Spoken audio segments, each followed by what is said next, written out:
Hi everyone, and welcome to Book Boop. My name is Rachel, and welcome to my first recent reads video. If you haven't seen some of my recent videos, I decided to kind of switch over to a recent read style instead of a monthly wrap-up.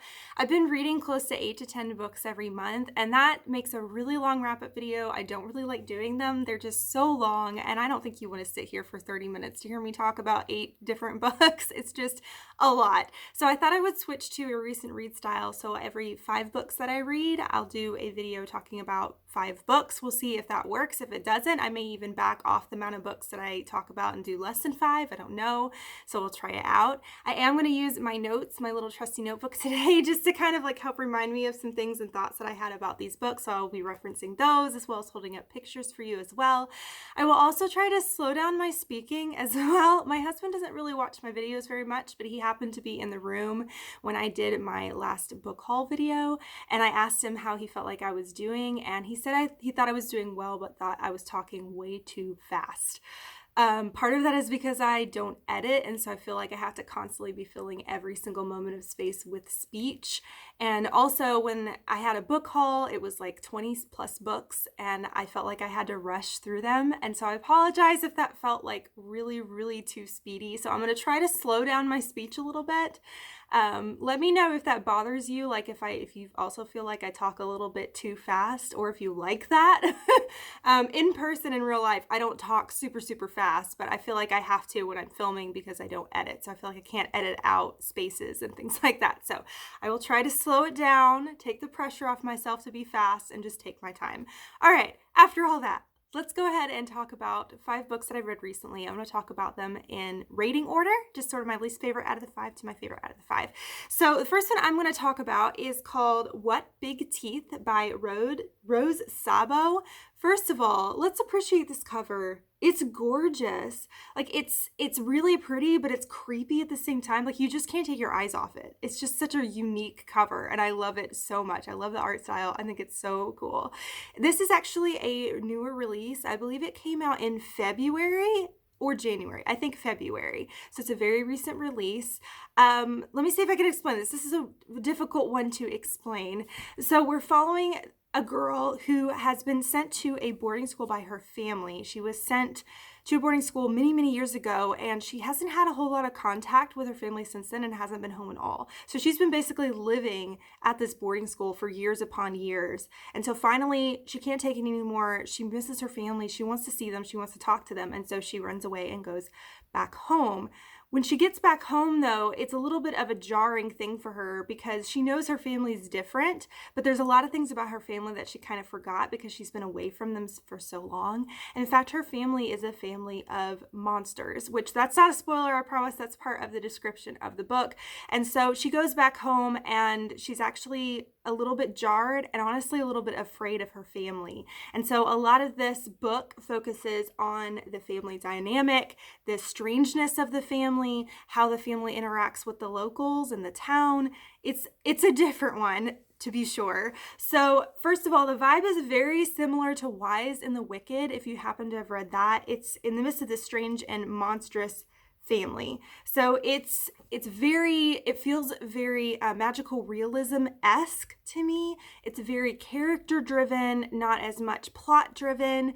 It's a lot of focus on the family dynamics, which is a lot of what Wise and the Wicked is about. It's got a little bit of a folk tale-ness to it, but very magical realism at the same time. So it almost feels like it is a fantasy in a way, but it almost feels slightly contemporary. And it's a lot of a focus and study on family dynamics and what's going on with this very strange family. There is an emphasis on the importance of family, even when they are far from perfect. I will say it was an intriguing read, but it doesn't fully hit the mark and isn't really memorable for me. I really struggled connecting with the characters. I felt intrigued by what was going on, but the writing was really strange. The characters were very strange. Because the characters were monsters, it's set in present day, but they're also they have very animalistic qualities. So they tend to move towards sort of like animalistic responses to things versus how you would normally respond to situations. It's a very weird family dynamic. But if you've read Wise and the Wicked and you kind of like more character study and magical realism feel to it, you probably will really like this book. It's just a weird one. It's a strange book. And I finished it and I was like, what did I just read?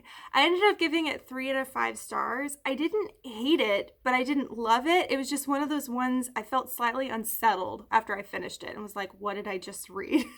So if that sounds interesting to you, go for it. It wasn't really my favorite, but I was hoping for more out of it, especially when I saw the cover. It just looked so cool, but it just wasn't quite for me. So I ended up giving it 3 out of 5 stars.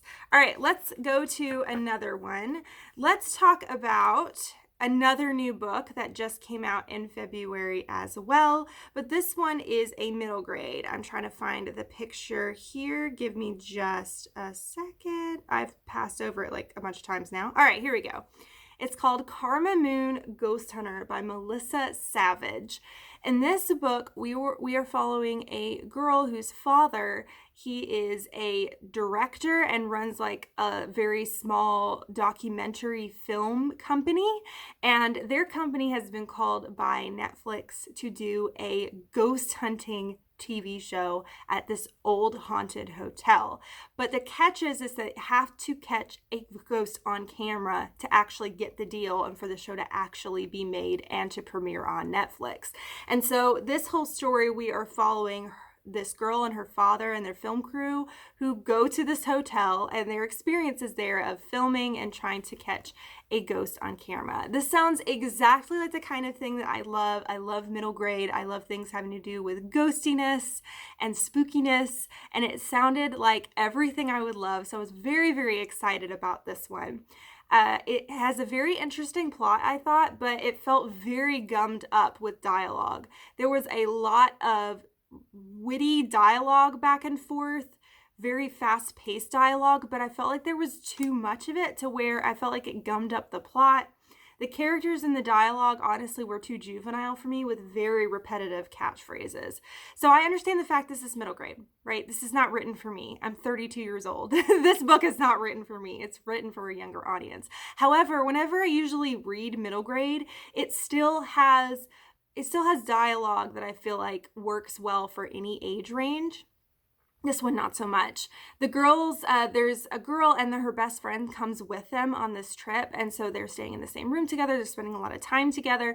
And they have like these catchphrases they'll say, like phony baloney, but they use that phrase a lot. Like almost every conversation, they say phony baloney like 2 or 3 times. And it got annoying, and I felt like it just made it too juvenile of like these goofy little kid kind of phrases that they were used. They're supposed to be like 12 years old, I think, but they were acting a lot younger than that, and I felt like that kind of dialogue could have been backed off some. If they used it a little bit, fine. But I feel like every conversation that they had, they would use like these goofy little kitty catchphrases. There was also lots of current references that will end up dating the book quite a bit. I always worry about that when I read a book that uses a lot of references to specific current pop culture things, maybe certain famous people or certain popular TV shows of the time, things like that. And that's great. And I understand when the author uses those because they're trying to relate to the kids of today. Like they're trying to relate and say, hey, I mentioned this thing that's really popular. But the problem is that a few years down the road, it's going to really date this book, because I've read that before in some books that were written maybe in the early 2000s, and they're like referencing popular things back then, and it makes the book feel very dated. So I am worried that this book, at like a year or two down the road, is going to feel super dated because of all those references as well. So I wasn't a huge fan about all the references that were in there of all these different like pop culture references of current day. I understand, like if you're referring things from like the 80s that are like really pop culture references that are really grabbing, like still popular today, people know what they are, those kind of things, I get that. But if you're like grabbing things that are of the today right now, I feel like that's going to really date the book in the future. I did appreciate highlights on anxiety in a young protagonist. So our main character, she struggles with high anxiety, and what she calls the what ifs. Her brain is always running. She's always jumping to the worst possible conclusion for things like, what if this happens? What if the ceiling caves in while I'm sleeping? And all this, I don't know, just sort of like all these, she calls them the what ifs. And she, in the book, like, she references how she has a doctor that she goes to talk about these things. So she has a psychiatrist she goes to. She's on medication for these things. So I appreciated the fact that we had a main character that was struggling with anxiety. I felt like it was handled well. I felt like it didn't belittle the situation. It didn't belittle the fact that she struggled with anxiety and that was like some like niche little thing or something like that. I feel like it handled it well. There were times when it really debilitated her. There were times where she was able to push it to the side, but I felt like it was a good, strong part of her character. That's really the only thing I enjoyed about this book other than the plot. The plot was interesting. The hotel was interesting. But I just felt like it was too juvenile for me. There were too many references that would date it. There was just too much juvenile dialogue. So I ended up giving this one 3 out of 5 stars as well. I didn't end up loving it as much as I hoped I would. I probably won't continue on with the series. I think there's going to be another one. Sorry, I'm talking about it too long. The screen's going down. I don't think I'm going to read the next one. I think there's supposed to be a sequel, at least one sequel to it. So I don't think I'm going to continue because it just was too juvenile for me and just didn't quite hit the mark. So that was 3 to 5 stars. All right, this next one is a sequel for a duology. Earlier this year, I read, oh my goodness, I'm blanking out. Forest of a Thousand Lanterns. Sorry, I looked at it over there. Forest of a Thousand Lanterns by Julie C. Dow, which is a Asian-inspired retelling of the evil queen from Snow White. It's about her origin story. And then the sequel to that is Kingdom of the Blazing Phoenix by Julie C. Dow. And this one, we are actually following Snow White's character. Her name is not Snow White in the story, but we're following her character and her journey in this one. It's entertaining, but I didn't quite enjoy it as much as the first book that focused on the villain. I really enjoy villain origin stories. There's something about seeing, usually when you read villain origin stories, you start with a character that's pretty innocent and feels like they're pretty, like they have the way to be able to become good, but then you're just, the whole book, you're like, what's going to set them off to set them down on this path of villainy? And so I love reading those. I feel like they're very interesting. This one just wasn't as interesting to read about. It wasn't as interesting to read about the good guy and sort of like battling against the bad guy type of thing. I don't know why it wasn't entertaining. It just wasn't. Some plot points in this book felt too long. The book as a whole, I felt like was too long. However, the ending sequences to get to the end of the book, to get to the end of the conclusion of this series, since it's a duology, it went too fast. So I felt like a good chunk of this book was too slow. Plot points were too slow. And then all of a sudden I felt like it was rushed through the last like 5 or 6 chapters because I got really close to the end and I was like, there's no way they're going to finish up all of this stuff before the end of the book when there's this little left. And it did, and ended up getting through all of it, but I felt like it was really, really rushed at the end. So I wished that the pacing would have been better. Maybe that would have made me enjoy it more. I'm not sure. I don't have a whole lot to say about this book because it just didn't end up being that memorable for me. I'm not saying I didn't like it at all. I ended up giving 3 out of 5 stars, but I liked Forest of a Thousand Lanterns a lot better. It was way more intriguing to me. I liked seeing the descent of this girl from more or less innocence to complete just utter villainy. And this one just wasn't as fun to me. It even had a trope that I really, really love. I love the trope of the, oh my goodness, I'm blanking out. This is terrible. The trope of like the having to go on a quest. That's the word I was looking for. A quest. I love the quest trope. That's what this had too. But I didn't end up liking it. I don't know. I feel like the quest wasn't paced very well, and I didn't like it as much. So it was middle of the road. I'm glad I read it. I'm glad I read this whole like duology. It was interesting. It was fun. I loved the Asian inspiration for it. I feel like it was a really great way to kind of retell this classic fairy tale. But I didn't really like the second book that much. So 3 out of 5 stars. All right, so let's move to some ones that I really, really enjoyed a lot. First one is one I'm excited to talk about because I feel like a lot of people don't know about this book, and it surprised me. I was so glad that it surprised me, to be honest. And that is The Bone Garden by Heather Kassner. This is a middle grade story. We are following this young girl who has been created. She's been kind of resurrected or created from bone dust, and she's being used as a slave basically, but she wants to be free. She wants to be able to be, she wants to be loved, and she wants to be free and have her own family. That's not much of a description. This is a hard one to describe, to be perfectly honest, but this was a pleasant surprise from a book I haven't heard much about. It's a very short story. It reads very quickly with minimal world building, but it's very atmospheric. I felt the frustration and fear of the protagonists. It's definitely a great fall read, spooky and atmospheric. So I think that's what I loved most about the book, was the atmosphere. There was some magic in this book. The magic really wasn't explained very much, and that's okay. It was a really short book. You can't really build a whole bunch of like a magic system or build the world that much in such a short book, but I felt like it almost didn't need it. It was just so atmospheric. The whole thing is set in this old graveyard, and it's creepy and spooky. I really enjoyed just the whole feel of this book. I really enjoyed the main character and just felt her fear and frustration, the fact that she wants to be so good for her creator, for this woman that created her and used magic to create her. She wants to do everything she can to get this woman to love her because she loves her, because it's her maker, her mother. And so she wants this woman to love her back, but she's this cruel woman, and she's not kind to her. She's always threatening to destroy her and like, I made you, I can take you apart again. And she just so desires for family and for love, and she's constantly fearful that she's going to misstep and that her mother or creator is going to carry out her threat of destroying her. And it's such a good story. There's some mystery aspect to it. We learn a lot about the woman that created this girl, and it was such an atmospheric and spooky story. I really enjoyed it a lot. I ended up giving it 4 out of 5 stars, so I highly recommend this one. I just haven't heard a whole lot of people reading it, but this is a great one to read, especially during the fall. If you want a really great atmospheric fall spooky read, I highly recommend this one. So that one was a lot of fun. All right, let's move on to my absolute favorite read, my 5th book, and that is Bridge of Souls by Victoria Schwab. This is the 3rd book in the Cassidy Blake series. I adore this series. I have talked about it so much on my channel, so I apologize if you're like, oh, this again. If you haven't heard of this series before, we're following this girl named Cassidy Blake. She had a near-death experience where she almost drowned, but because she almost drowned and she kind of died for a very brief time, she now can see beyond the veil. She can see ghosts, she can communicate with ghosts, and her best friend is actually a ghost. His name is Jacob, and I adore him. I would die for him. He is a sweet cinnamon roll of a boy.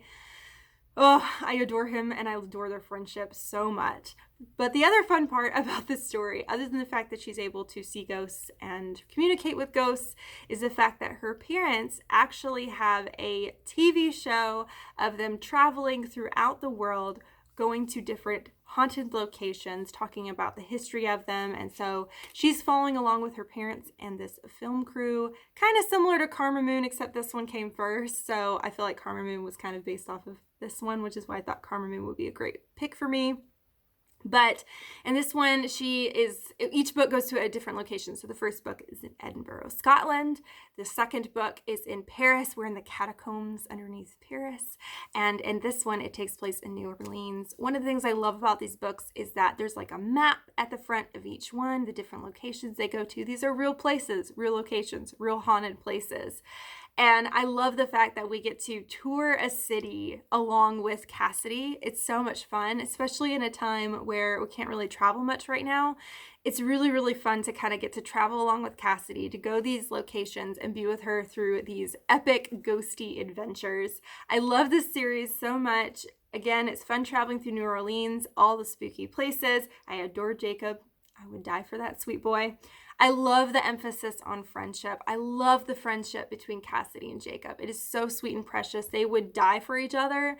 And, I guess pun intended, the fact that Jacob's already dead. But, but they have this strong friendship, this strong bond. And I loved seeing that. I love seeing the importance of their friendship to each other and how much they mean to each other. I just love that so much. Schwab pulled me through a roller coaster of emotions with this installment. There were so many moments in this book where I was like, Victoria Schwab, don't you destroy me right now. You're going to destroy me. There are so many moments where I thought my heart was going to break. Just like she kept dangling my heart over like the cliff, like, I'm going to break your heart. No, I'm not. I'm going to break your heart. No, I'm not. It was just, dang it, Victoria Schwab. Don't do this to me. But I adored this installment so much. I love this series. I gave it 5 out of 5. I love it. I love it. I had so much fun with it. So if you have not read this series, please do. If you don't really read middle grade, this is a great series to read. It's not too juvenile at all. I feel like the plot points are really, really interesting. The stories are interesting. It's spooky. It's just so much fun. I highly recommend it. That's my husband's timer, I think. Sorry if you could hear that beeping in the background. But anyways, those are 5 books that I have read recently. I hope you liked this recent reads thing a little bit more than a wrap up. I don't know. I kind of liked it a little bit better. I felt less rushed. I apologize that I had so many brain farts in this video. My brain, it's early in the morning right now when I'm filming, so my brain is just not functioning and I couldn't come up with certain words. So I apologize that I was stumbling a bit in this video. If you're still around, thank you for watching. Leave a heart emoji down below if you've made it this far. I would love to know that you've watched this far because that's so sweet. But I hope you enjoyed this recent read style video. On this side of the video over here is my logo. If you click on that, you can subscribe to my channel, follow me on my book journey. Please do. On this side of the video is a suggestion for another video if you want to watch another one right now. See, I can't talk today. Thank you so much for watching. You rock, and don't forget to keep reading. Bye.